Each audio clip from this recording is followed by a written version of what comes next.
தூதுவை பற்றி பார்க்கலாம்.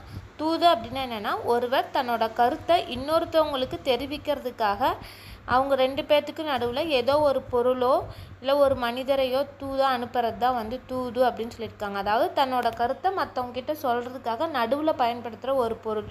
அது மனிதனாகவும் இருக்கலாம், அக்னியை சார்ந்த பொருட்களாகவும் இருக்கலாம். எதை பயன்படுத்தி தூது அனுப்புகிறாங்க அப்படிங்கிறது தான் இங்கே தூது இலக்கியமாக கொடுத்துருக்காங்க.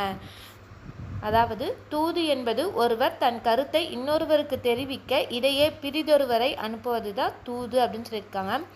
தூதை ஆங்கிலத்தில் எப்படி சொல்லுவாங்க அப்படின்னா, a kind of poem in Kalivenba which purports to be message of love sent through a companion, a bird, etc. to effect a reconciliation. அதாவது கலிவெண்பாவால் இயற்றப்பட்ட இலக்கியம் தான் எது தூது இலக்கியம் அப்படின்னு சொல்லியிருக்காங்க. அந்த கலிவெண்பாவால் இயற்றப்பட்ட தன்னோட அன்பை இன்னொருத்தவங்களுக்கு ஒரு மனிதன் மூலமாகவோ அல்லது பறவை மூலமாகவோ ஏதோ ஒரு பொருள் மூலமாக தன்னோட அன்பை மற்றவங்களுக்கு வெளிப்படுத்துறதுக்காக அனுப்புகிற கலிவெண்பாவால் பாடப்பட்ட ஒரு சிற்றிலக்கியம் தான் எதுன்னு சொல்கிறாங்கன்னா தூது இலக்கியம் அப்படின்னு சொல்லியிருக்காங்க.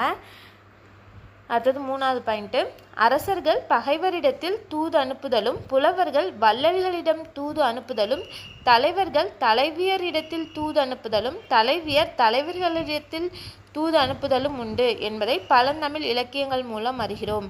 அதாவது ஒரு அரசன் தன்னோட பகை அரசன் கிட்ட தூது அனுப்புறதோ, நான் போர் எடுத்து வரப்போகிறேன் அப்படிங்கிற தன்னோட கருத்தை சொல்கிறதோ, அல்லது புலவர்கள் வள்ளல்கள் இடத்துல தூது அனுப்புறதோ, ஒரு திருவிழா நடக்குது, இந்த திருவிழாவில் நீங்கள் பாடல் பாடுங்க, உங்களோட கருத்தை சொல்லுங்கள் அப்படின்னு சொல்லி ஒரு புலவர்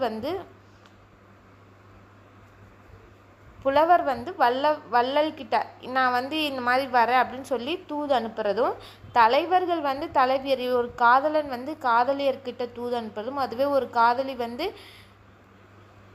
ஒரு காதலனுக்கு தூது அனுப்புதலும் நாம் முன்னாடி இருக்க பழந்தமிழ் இலக்கியங்கள் மூலமாக தெரிஞ்சிருக்கோம் அப்படின்னு சொல்கிறாங்க.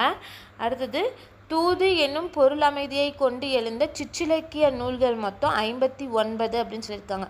தூது என்னும் பொருளமைதியை கொண்டு எழுந்த சிற்றிலக்கிய நூல்கள் மொத்தம் 59.